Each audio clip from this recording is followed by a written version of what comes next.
estoy grabando. Eugenia, te estoy grabando. Paro video. Minimizo.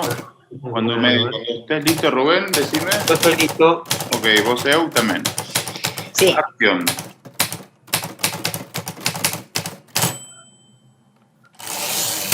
En mi caso, el 13 de agosto de 1936, mi abuelo, que pertenecía a la CNT, fue interceptado en su casa por un falangista y se lo llevaron junto a mi abuela.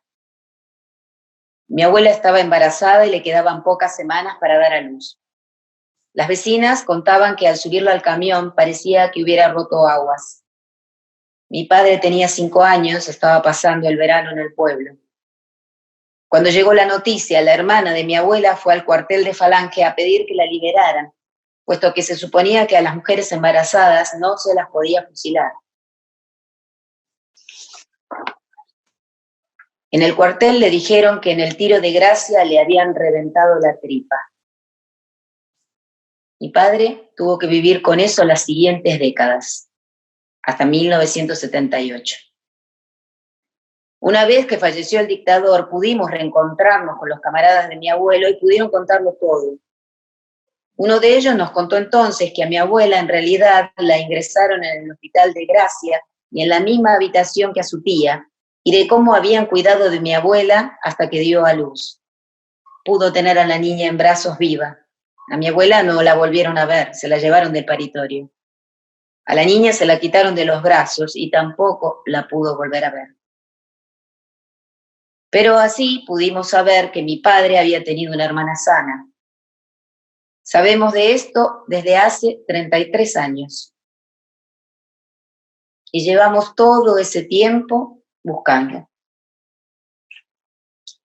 Ese mismo verano solicité ver los archivos del Hospital de Gracia para saber por dónde podíamos empezar a buscar. Y lo que pude comprobar, como han mencionado otros historiadores, es que a partir de junio de ese año, en esos archivos faltan muchas hojas. Y del 13 de agosto faltan las hojas. Desde entonces seguimos buscando. Los archivos que encontré con páginas arrancadas me dejaron entrar porque se encontraban ante una cría que les estaba planteando... El 14 de diciembre de 2006, diversas asociaciones...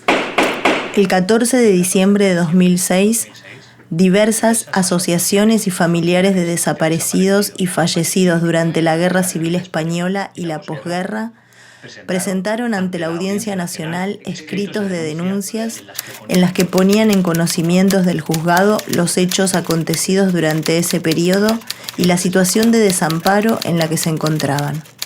Exponían su derecho a saber dónde se encontraban los restos de sus seres queridos, su situación y las circunstancias de su fallecimiento. Así como la necesidad de que la justicia actuara para descubrir la verdad de estos casos.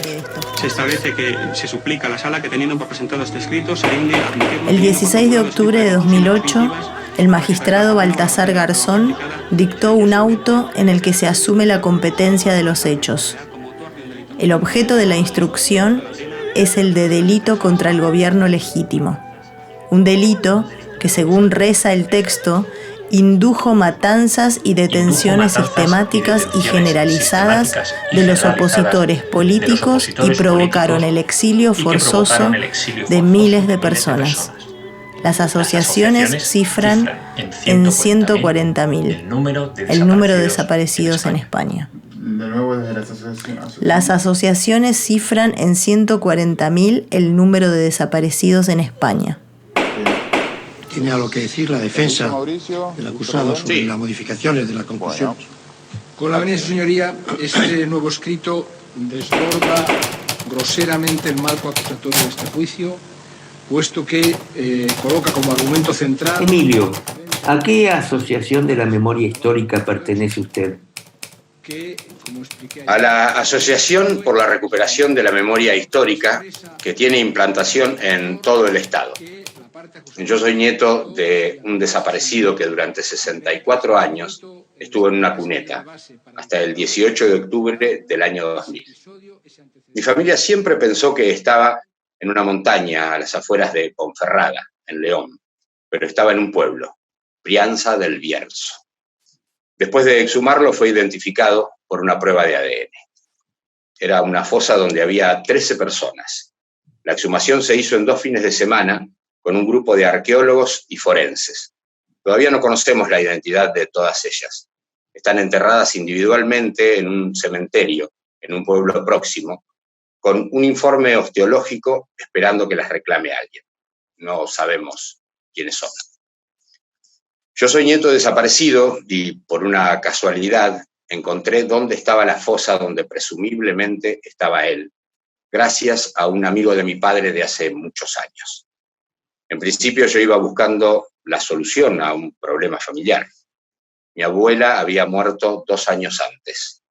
Mi abuela era una mujer, como muchas de esas abuelas, que en 33 años que yo tenía cuando ella murió, nunca le oí nombrar a mi abuelo por el miedo que tenía. La fosa se abrió en 2 fines de semana. 2 días antes yo publiqué un artículo en el diario que se titulaba «Mi abuelo también fue un desaparecido», comparando lo que había ocurrido en otros países de América Latina con la situación de aquí.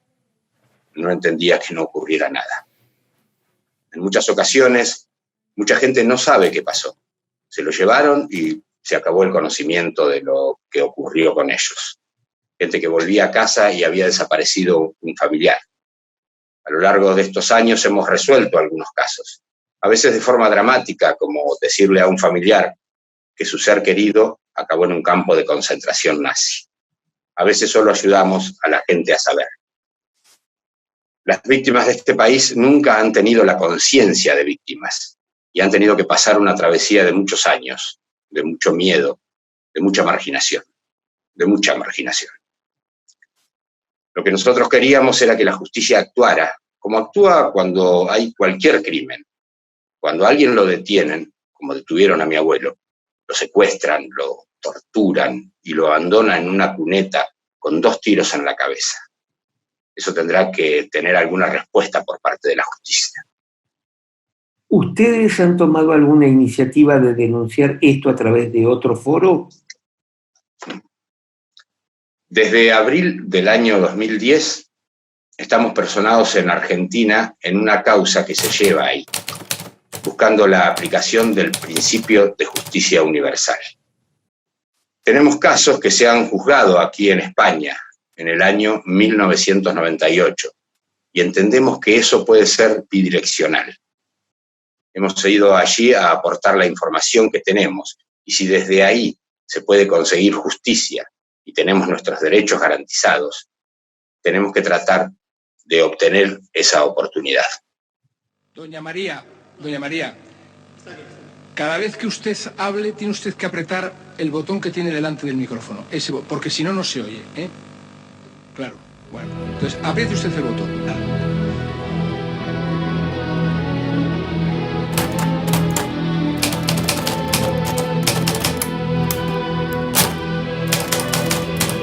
El Ministerio Fiscal recurre el auto de Baltasar Garzón argumentando que la ley de amnistía impide investigar ninguno de estos casos por tratarse de delitos comunes.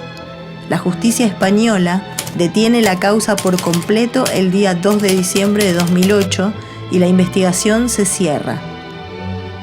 Unos meses más tarde, el sindicato ultraderechista Manos Limpias presenta una querella contra Baltasar Garzón por prevaricación. El 27 de mayo de 2009, el Tribunal Supremo acepta la querella y el mecanismo judicial se pone en marcha para inhabilitar al juez y dificultar cualquier otra denuncia por parte de las asociaciones y víctimas. ¿Cuántos años tiene usted? Este proceso se ha venido a llamar el juicio a la memoria histórica. 81. La obra siguiente contiene fragmentos transcritos de aquel juicio en el que las víctimas de una dictadura brutal y sanguinaria tuvieron que sentarse frente a un tribunal por defender su derecho a la verdad, la justicia y a la reparación. Cuando empezó la guerra civil. Esto es En el barrio de los adobes. En Pedro Bernardo. Teatro por la Memoria, El Pan y la Sal, Raúl Quirós Molina. ¿Qué le pasó a su madre en septiembre del año 36? 2. Interrogatorio de la acusación. La mataron por no tener Juez. Se inicia el acto del juicio con el interrogatorio del acusado. Diga su nombre. Garzón. Baltasar Garzón Real. Juez. ¿Promete o jura decir la verdad? Juez. Está usted en su derecho de contestar aquellas preguntas que considere pertinentes y no contestar aquellas que no considere pertinentes. Tiene la palabra el señor abogado de la acusación popular para interrogar al acusado. Acusación. Con la venia, señor presidente. Garzón interrumpiendo. Con la venia, señor presidente. No voy a contestar a ninguna de las preguntas de la acusación popular por considerar que no está legitimada para estar en esta sala. Gracias. Juez. Está en su derecho. Señores jueces, es hora de reparar, es hora de decir la verdad, es hora de que se haga el esfuerzo más tangible para remediar el daño que las víctimas han sufrido. Ustedes y nosotros sabemos lo que representa una sentencia judicial y más lo que representa una sentencia judicial recaída en un proceso como este, el juicio más grande de la historia judicial argentina. Una sentencia como un acto declarativo de certeza, en un proceso donde con todas las garantías constitucionales que hacen a la defensa en juicio, acreditamos cada uno de los crímenes cometidos en la Escuela de Mecánica de la Armada. Buenos días. Su nombre, por favor. María del Pino Sosa Sosa. ¿Qué edad tiene usted? 75 años recién cumplidos. ¿Conoce usted al señor Garzón, al acusado? ¿Tiene usted alguna relación de amistad o enemistad o familiar? Que me perdone, pero lo conozco por los periódicos y la televisión. Puede sentarse, por favor. Desde que se llevaron a su padre, ¿ha vuelto a saber algo de él? Nunca más. Doña Pino. ¿Con qué finalidad acuden a la Audiencia Nacional? Cada vez que conteste usted tiene que apretar un botón. Acudimos por justicia. Se los llevaron de casa, los apalearon, los tuvieron presos y les hicieron muchas cosas.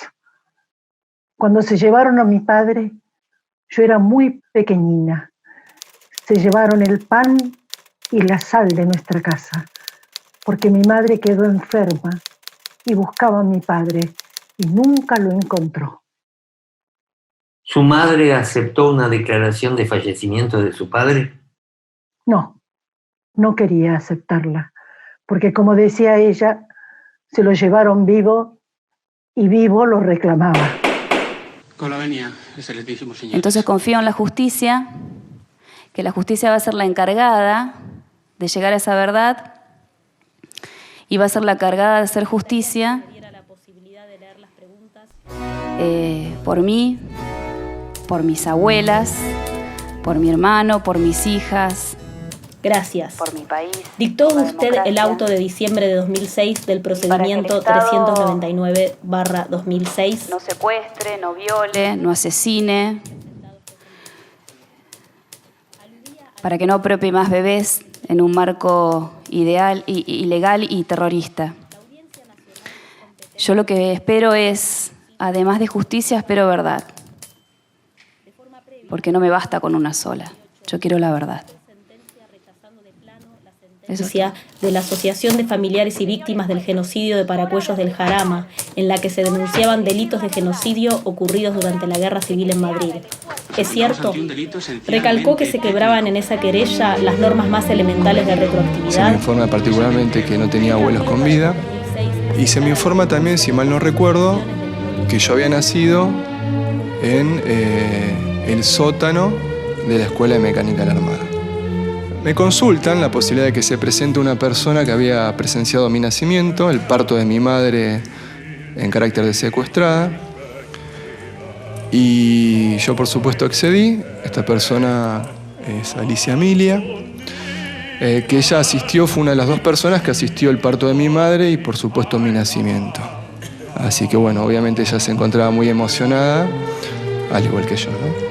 A partir de ahí, bueno, me empecé a vincular con mi familia de origen y empecé a conocer, por supuesto, por medio de relatos, quiénes habían sido mis padres y también cómo era mi familia. En los primeros años del franquismo, las asociaciones en 300.000 dejamos de contar, no sabíamos, los niños robados de los que estamos hablando. Evidentemente, el mundo sabe perfectamente quién es el doctor Mengele. El genocidio contra personas, entre otras Francisco Franco Bahamonde, cuando es notorio y de forma pública que es una persona fallecida.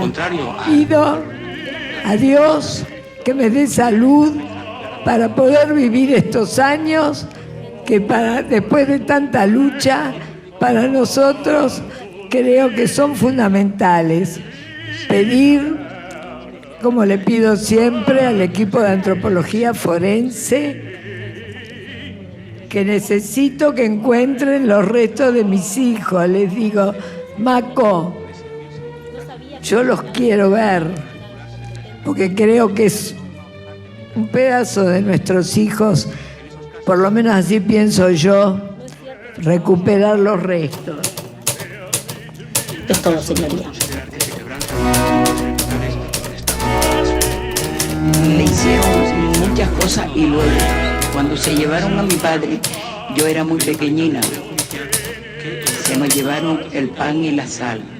Llevo este pañuelo puesto porque cuando estuve en la Argentina, precisamente, y cuando estuve en el Tribunal Supremo, además, declarando, después de sentirme tan mal, y he terminado, me giré y justo detrás, en el mismo Tribunal Supremo, vi unas cabecitas blancas y eran un colectivo de madres y abuelas. Entonces, ahí sí me sentí muy bien porque me aplaudieron muchísimo, nos aplaudían ellas, ¿no? Y además asentían, ¿no? Como diciendo sí, sí, ¿no? Y luego cuando estuve en la Argentina tuve el placer de hablar con algunas de ellas y a una concretamente, que es Nora Cortiña, es una de las madres muy activas, le comenté, ¿no?, que era muy difícil en España que se nos escuchara y ella me dijo, con este acento tan bonito que tienen, pues pónganse un pañuelo y salgan a las plazas. Y es lo que hicimos, un poco lo que hacemos también, ¿no?